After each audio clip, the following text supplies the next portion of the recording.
Hi, good morning, everybody. My name is Jacob Elliott. This is a follow-up to my previous presentation on reality density transfer. I wanted to expand a little bit more on one of the concepts within there.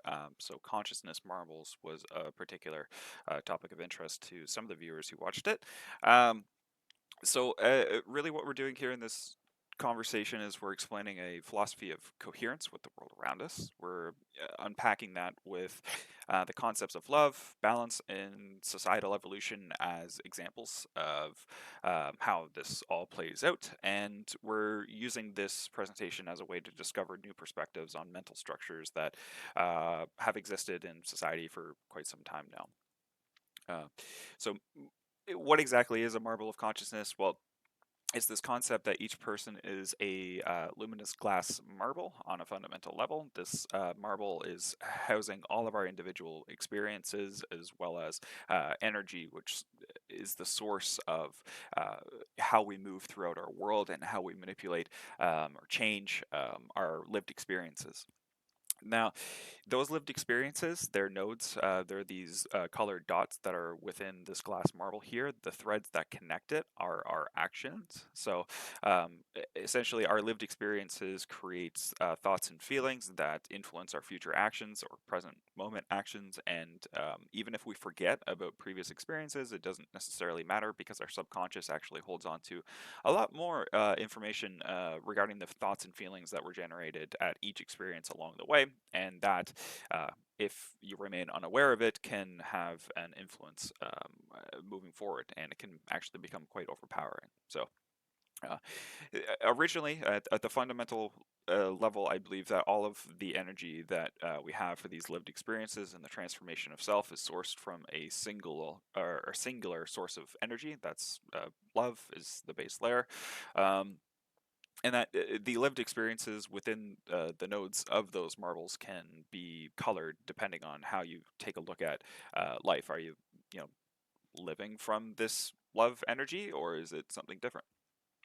So depending on how you feel and what you're acting from, it can actually change the colors of these orbs, and as a result, changing the trajectory of your actions and ultimately changing your entire lived experience. Um, this happens through the principle of balance. So there's a duality within us. It's two lights. There's a light and a dark light. This duality is originally in balance. When it is in balance, it's expanding consciousness, intuition, and logical reasoning skills within society. So we're not just making decisions from light, or we're not just making decisions from darkness. We're actually combining both perspectives into one, and then using that to move forward. And the best example that I have for this is when we're faced with an opportunity that helps us get out of our comfort zone. That can actually feel like both a really good thing. So you can think of good as light here, or also a really uncomfortable thing. So the discomfort is the dark. And where these two things mix is growth. So when you have growth, you might perceive it as like good and bad, comfort and discomfort.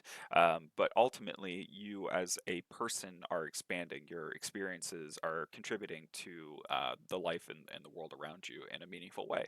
So it's important to note that these light and dark principles, they're not moral judgments. What is the judgment side of things is the actual actions themselves. So are you leaning more towards darkness and using that to influence the world around you? If so, you're probably doing stuff that is morally not right. And same thing can be said for the light side as well. So we have Puritans, for instance, that will make others' lives harder just because their lives don't necessarily um, match the principles of the Puritan, and that's also in my mind morally reprehensible. So um, that's kind of where the judgment piece of this comes from. So it's not so much about the light or the dark; it's actually about what you do with that balance. And an imbalance narrows this thing called cognitive horizon. So, what is the cognitive horizon? Well, it is the definition of our awareness. It's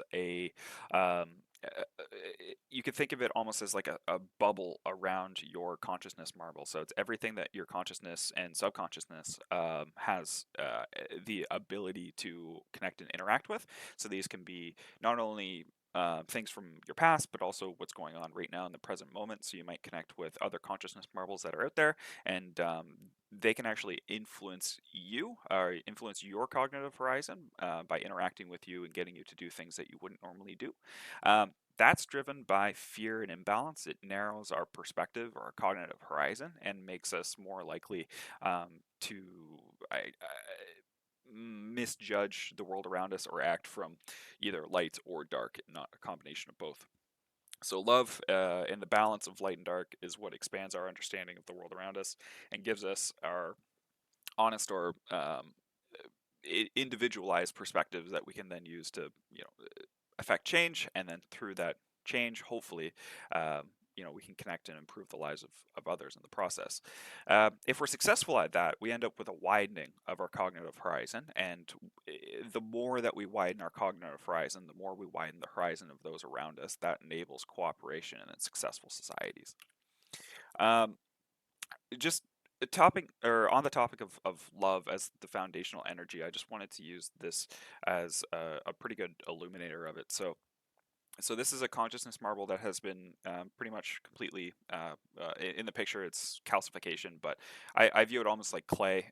So this is essentially a consciousness which has been hardened by the outside world. It's having a hard time transmitting light to other consciousness that are in its location, and as a result, it's unable to really contribute to the balance of the world around it, and it becomes imbalanced itself. So this one's balanced or imbalanced towards light internally. Um, so even though love is what illuminates the threads, so these threads, remember, they're the actions within us. Breath, being able to breathe, so allowing that to permeate the glass marble and expand outside of our own perspective is so important. It is the literal foundation for life, and without it, there would be no efficient cooperation. So it allows us to basically create a society based on mutual respect and a coherent shared mental space. Um, it- Once again, if this is successful, we'll be able to widen that cognitive horizon and reduce zero-sum thinking. Um, to dig a little bit deeper here, so if love is the foundation of reality and breathing sustains our consciousness, which we know it does, then we can kind of consider breathing as drawing in this universal energy, and consciousness or conscious breath is what restores that inner balance. And a great example of this is if you've ever been super frustrated with yourself, or you're kind of remunerating on past events, you might find yourself holding your breath. And while you hold your breath, you're essentially cutting off your access to love. And darkness is kind of like swirling inside of you. You might be experiencing some really negative, reactions to previous situations in your life, or you're wishing that you would have reacted a certain way that might be violent or whatever. Um, this is imbalance in play. So we're cutting ourselves off from love, aka breathing, so life and the world around us, by holding our breath, and we are stewing in our own negative thoughts as a result. This is kind of the foundation of this entire thought prospect here.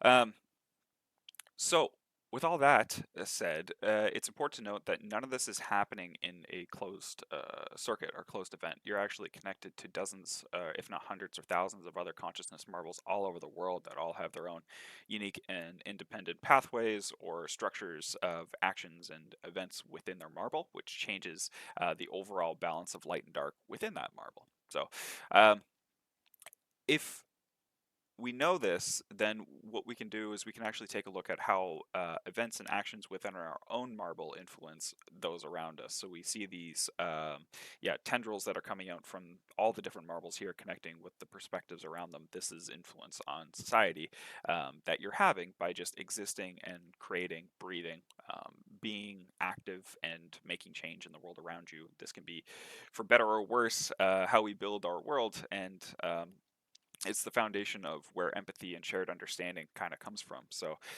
if we can connect in a way which enables us to experience love and As a result, we begin to resonate with one another. We actually become coherent. We create a lattice of aligned, conscious marbles, and mutual respect is kind of the basis of this group mind, which is an interesting structure that we see commonly in society. Um, so where this all kind of goes to shit is so when these threads, these tethers between the consciousness marbles begin to fray, which is something that we're seeing actively in society. So society, if you didn't already know, is a system. For a large portion of it, it's actually built on fear, which severs consciousness threads. And a great example of this is, you might be looking for a partner for a project, for like a school project or something like that. Um, you might be afraid to approach a certain person or whatever in your class, and because you're afraid to approach that person and ask them to work with you, you don't end up working with them. This ends up making it such that this tie that would have been created never got made, and as a result, the two lights that would have been connected and hopefully productively produced a larger illumination never got made. So unfortunately, um, that leads is or it's a form of scarcity, and it leads to the diminishment of the consciousness marbles, that shrinking of the cognitive horizon that I mentioned earlier. Um, this fragments coherence, and it causes society to drift towards zero sum thinking, which is super common in our current political structures. Um, this degrades marbles, leading to eventually societal collapse because there's no connections between modern people, and as a result, empathy, the ability to love one another, degrades to the point where conflict becomes inevitable. And then once conflict begins, it almost never stops, and that's how we get into zero sum worlds of control. So a great example of this is right now in the United States. If you didn't know, there is a group of individuals that are, what I would call technocrats, who exemplify this zero sum mentality perfectly. They believe that power is a zero sum game, meaning that either you have it or you don't. And if you have it, you are to put your boot on somebody else's neck, because if you don't, then their power will eventually increase to the point where they can put their boot on your neck. Um, this philosophy is an example, is exemplified by a modern day philosopher named Curtis Yarvin, who is kind of the poster child for what's going on in the United States right now. His philosophy has been instrumental influencing billionaires and politicians at all levels of government, and it's created this common psychological condition where essentially a bunch of rich billionaires have all gone and done a bunch of drugs, and they've come back saying, oh yeah, I've had similar visions of what's going to happen in the world. um, these aren't predictions of a future. This is just a reflection of their own interior state of mind. So because of this, unfortunately, it's led to a essentially a power vacuum in the United States, where corporations have essentially taken over the U.S. government, the productive capacity of the U.S. citizens, and the current powers that be are attempting to fully cooperate that power, turning the United States from a democratic republic um, to what I can only assume is an autocratic or authoritarian dictatorship. And just to do a little prophesizing here, I think that this is going to kind of reach a maximum in 2028 during the election cycle. And if we see martial law, which delays the 2028 primaries, then this would be the ultimate expression of what individuals like Curtis Yarvin are really vying for, and it's the fragmentation of society, eroding democracy and freedom in favor of the consolidation of power. Now, I'd like to just direct your attention to a more hopeful perspective. So I've been following Curtis Yarvin's work and his influence on society very closely, and I've noticed that the average person actually resists the zero sum bait with peaceful resilience. The ones that are susceptible to it have been essentially under incredible pressures from life around them for the majority of their adult life. So they're almost shells of their former selves, and it's that shrinking of the cognitive horizon I was talking about earlier that enables that level of fear. So the popular resistance has increased pressure on these hostile forces. So because the average person isn't taking the bait and going out and joining militias and rioting in the streets, to try and shift the balance of powers, the incumbent powers can't actually fully flex their muscle, and as a result, it's making it very slow for them to pick up and achieve their goals. So slow, in fact, Curtis Yarvin posted a blog post earlier this month talking about the inherent weakness and laughable results of the current powers that are within the White House. Personally, I think that this shows our natural affinity for coherence and connection. This is the idea that even if the world is collapsing around us, we're not necessarily going to freak out and all turn into animals and eat each other. We're actually going to stick together as a society and continue operating as a coherent group who appreciates life and waking up versus the zero sum thought process where it's kind of the exact opposite. Um, this leads me to the final piece here. So this is really a world of contribution. So if Yarvin and his people are trying to cut off entire sections of society and then kind of create their own walled garden, um, what's more powerful, or what would be the antithesis to this entire thing, is the embrace of contribution and love over consumption and control. So if their philosophy is built on maximizing consumption and control, then the counter philosophy is embracing contribution and love for the world around you. We do this by designing user empowering systems and rewarding true contribution. So, a phenomenal example of this is with AI on the horizon. There are so many different ways that we could use that to manipulate each other, but there's a significant portion of the developers that are using AI to actually create really unique messages and then putting them out into the world around them at mass. It's very helpful in order to connect people, make people feel heard, and ultimately give people a sense of peace or space, even if the sky is falling around them. This process it'll protect individual autonomy, foster global coherence, and what I mean by that is it's actually a pro-human stance. So versus the zero sum stance, which is kind of anti-human.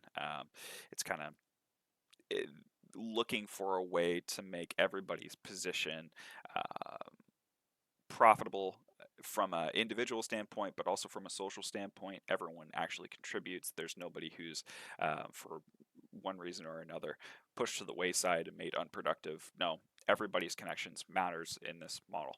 So the reason why is because it allows that connection allows people to come into society and actively choose a path of growth and construction instead of fear and control. So, when we're subject to fear and control, we might be more likely to apply that to other areas of our life. If we're subject to the exact opposite, then, well, those connections, those lived experiences that I was talking about earlier, they won't necessarily coalesce to that dark only side of the mind. Rather, they would mix both light and dark and create pathways that aren't just based off consumption and control. Um, Final choice, or the final slide here, just as we're wrapping up. So the choice is to contribute. So valuing contributions to the world. I've noticed that there's a pretty common expression of people, men specifically in my age group, that believe in, I was guilty of this for the longest time, that the goal of your 20s is to basically get fuck you money and then step out from society and just kind of let it play out. That is like pure darkness as far as I'm concerned. You're 100% selfish. You're looking to get resources just so that you can survive and then let the world do its thing.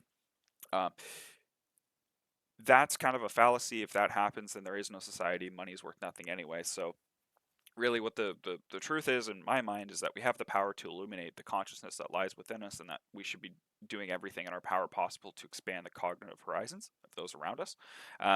even in the face of the individuals who would rather do the opposite.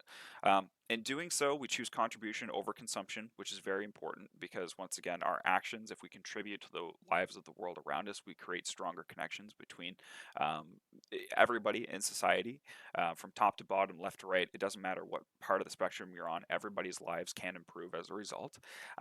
This global coherence and balanced with individual autonomy allows us to express ourselves in a productive manner while also allowing the global the global structures that keep society functioning um, uh, to stay, you know, in line and not trying to overthrow individual autonomy. So this begins with our next conscious breath, like I mentioned in one of my previous slides, like this idea of breathing. It's not just that we're sucking in air. If you hold your breath, the first thing that shuts off in your body isn't your heart or your lungs or whatever. It's your consciousness. Your consciousness is what shuts off first, and that's a really important piece for this entire talk because once you begin to understand that, you begin to understand that the foundation of everything around you is breathing. That's life. So, this idea of putting a boot on somebody else's neck, you're not just starving them of oxygen, you're starving them of the love and connection that they have with the world around them. So, uh, that's pretty much it for this particular chat today. I recognize this one's super quick, and if there's any questions that I can answer on the topic, please send me a message. Cheers. Thank you.